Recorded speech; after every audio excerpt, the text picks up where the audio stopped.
नमस्कार।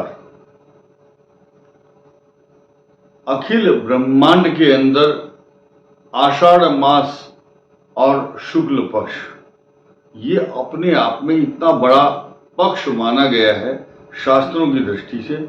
कारण क्या है कि इसमें इस गुरु पूर्णिमा का जो समापन है दिन, आषाढ़ मास शुक्ल पक्ष पूर्णिमा को गुरु पूर्णिमा होती है, इसलिए उस दिन सबसे महत्वपूर्ण दिन माना जाता है। पूर्वाषाढ़ा, उत्तराषाढ़ा, आषाढ़ शब्द से ही नक्षत्र के नाम पर आषाढ़ मास पड़ा है। आषाढ़ क्योंकि पूर्वाषाढ़ा पूर्णिमा का समापन करता है, गुरु पूर्णिमा होती है और चंद्रमा भी उस दिन बृहस्पति की राशि में ही होते हैं। तो ये सामान्य प्रक्रिया नहीं है, इसलिए इस मास को समझें। इस मास में कर्क राशि पर सूर्य आ जाता है। सूर्य का संचरण भ्रमण अब इसी मास में यानी कि इस पक्ष में 16 तारीख को सूर्य का संक्रांति का शुभारंभ होगा और कर्क राशि में ही जैसे ही ये पक्ष का आरंभ होता है 6 जुलाई से, दो शुभ ग्रह कर्क राशि में प्रवेश कर जाते हैं। यहां दो का जोड़ा है, शुक्र और बुध, मंगल और चंद्रमा 14 तारीख को कन्या राशि में और मंगल और बृहस्पति 12 वर्ष बाद एक राशि में होंगे 12 जुलाई को। ठीक है, ये घटनाएं खगोलीय हैं, होती रहती है, ग्रह भी बदलते हैं, गोचर चलता है, लेकिन ये घटना 12 वर्ष के बाद होगी, ये सामान्य बात नहीं है। कोई घटना 12 साल के बाद, कोई मेहमान आता है आपके यहाँ, बोले जी 12 साल के बाद आए हो आप, तो उसका स्वागत ज्यादा होता है, कुछ गीले शिकवे होते हैं। लेकिन यहाँ वो मेहमान तो आया है प्रसन्नता के लिए, उस राशि को सुख देने के लिए, भले ही वो शत्रु राशि है गुरु के लिए, और मंगल वहां सेनापति हैं। लेकिन अजीबोगरीब स्थिति कब बनेगी? उन दो ग्रहों के अलग अलग विशेषण है, उनके एडजेक्टिव अलग है, उनका बिहेवियर अलग है, स्वभाव अलग है, दृष्टि आदि संबंध अलग है, और उनकी वर्क प्रोफाइल अलग अलग है, शक्ति अलग अलग है, स्वभाव, परीक्षण, दृष्टिपात, मित्र और शत्रुता का भाव। अब हम यहां ये सामान्य रूप से आ गए।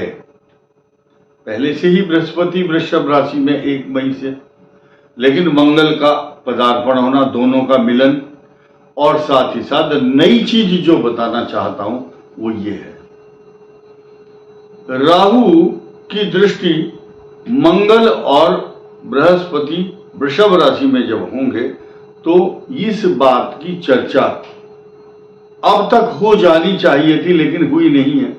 इसलिए ये चर्चा करनी जरूरी है, क्योंकि ये विषय अछूता ना रह जाए। हमारे दर्शक, हमारे साथ में जुड़े हुए जितने विद्वान लोग हैं, वो इस पर मंथन करें, चिंतन करें, आत्मदर्शन, आत्मविश्लेषण, आत्म परीक्षण करने के बाद इसका विश्लेषण करें कि मंगल और बृहस्पति पर जब राहु की दृष्टि होगी तो इसके साइड इफेक्ट किस किस पर होंगे। एक तो वृषभ राशि पर तो सीधे सीधे होंगे। पंचम भाव राहु से पंचम कर्क राशि और कर्क से अष्टम चल रहे शनि की जो हद्दा है, हद्दा शब्द ताजिक नीलकंठी नाम के ग्रंथ में ज्यादा प्रयोग किया गया है। हद्दा शब्द को अगर समझेंगे, मात्र 30 अंश की दूरी की जो परिभाषा है उसको ताजिक नीलकंठी में हद्दा शब्द का प्रयोग किया गया है। वर्षेस मुंथा आदि का जब चर्चा करते हैं तब वो मुंथा आदि और हद्दा और कई सारे ऐसे शब्द हैं जो लोग नहीं समझ पाएंगे। ये जो विश्लेषण है ये मीन राशि और कुंभ राशि का की निकटता राहु और शनि के साथ साथ, लेकिन जब शनि वक्री होता है तो 50% जो एक्शन है वो पिछली राशि को भी देता है।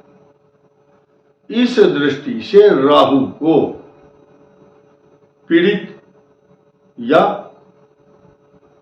अपने स्वभाव में बिहेवियर में परिवर्तन करने को बाध्य होना पड़ता है।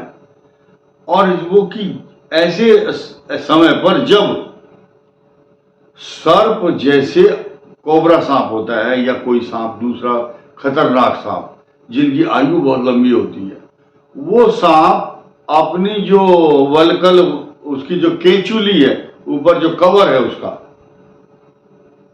उसको उतारते समय बड़ा कष्ट अनुभव करता है और वो ऐसी जगहों पर ज्यादातर घुसने की कोशिश करता है जहां पर उसके शरीर में रगड़ पैदा हो या कांटों में, किसी ऐसे बिल में जहां वो काफी कष्ट से अंदर जाए ताकि जो रगड़ लग करके अपना पूरा का पूरा केंचुली उसकी जो कवर है उतर जाए।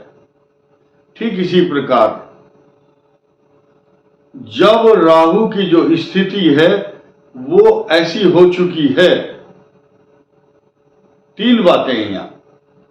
शनि के 30 अंश की दूरी की परिभाषा समझिए, और शनि का एकदम वक्र होना 30 डिग्री पीछे।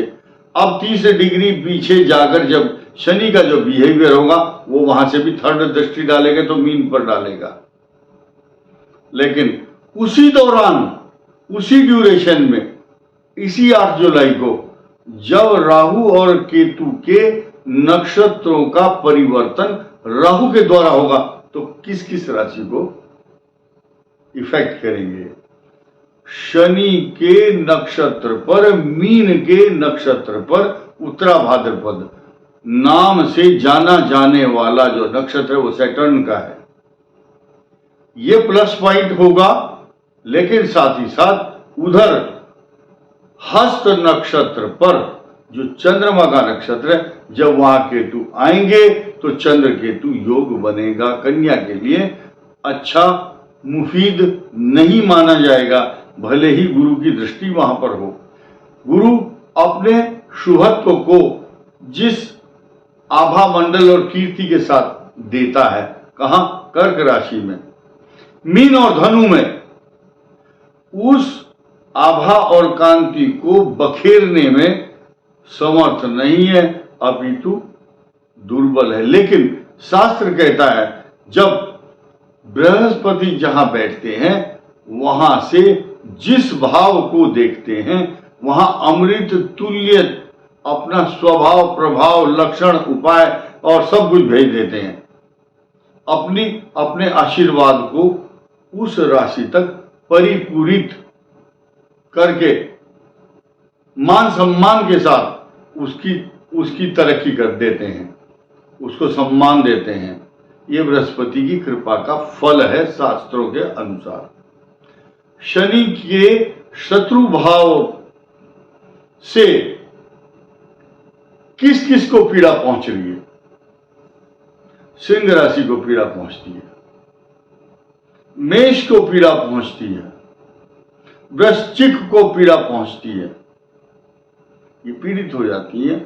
और साथ ही साथ जिसे मैंने सिंह राशि की बात की, सिंह राशि पर 10वें भाव में सूर्य नहीं है, एकादश में है, 10वें भाव में है बृहस्पति, और 5वें भाव का स्वामी है और भाग्य स्थान यानी कि 5वें और 9वें दोनों भावों के स्वामी आपके केंद्र में आ गए।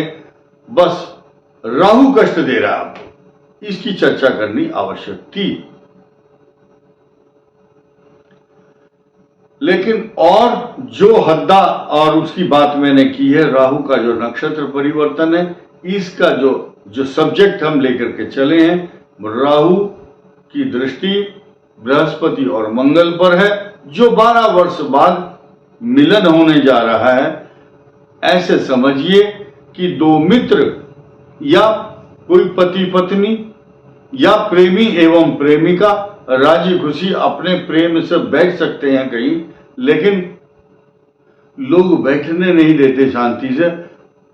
यही स्थिति वृषभ राशि पर बैठे हुए मंगल और बृहस्पति की है, जिनको राहु देख रहा है तो डिस्टरबेंस पैदा कर रहा है। इसलिए सृष्टि के अंदर मीन और धनु के स्वामी की पीड़ा जो वृषभ में है, शत्रु भाव में, तथा वृश्चिक और मेष के स्वामी की कथा और व्यथा और पीड़ा, इन दोनों के जब दोनों का शत्रु एक हो तो मित्रता ठीक ठाक होती है।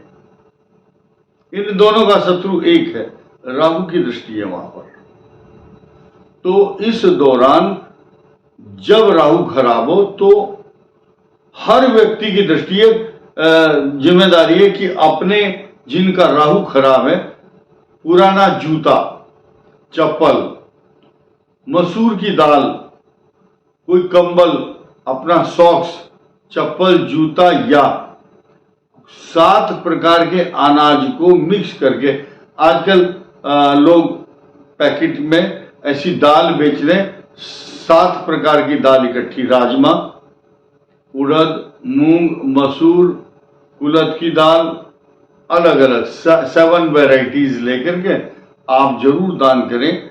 और बच्चे को कोई कष्ट है या बड़े को, उसका हाथ स्पर्श करा करके किसी भी जरूरतमंद व्यक्ति को अवश्य दें।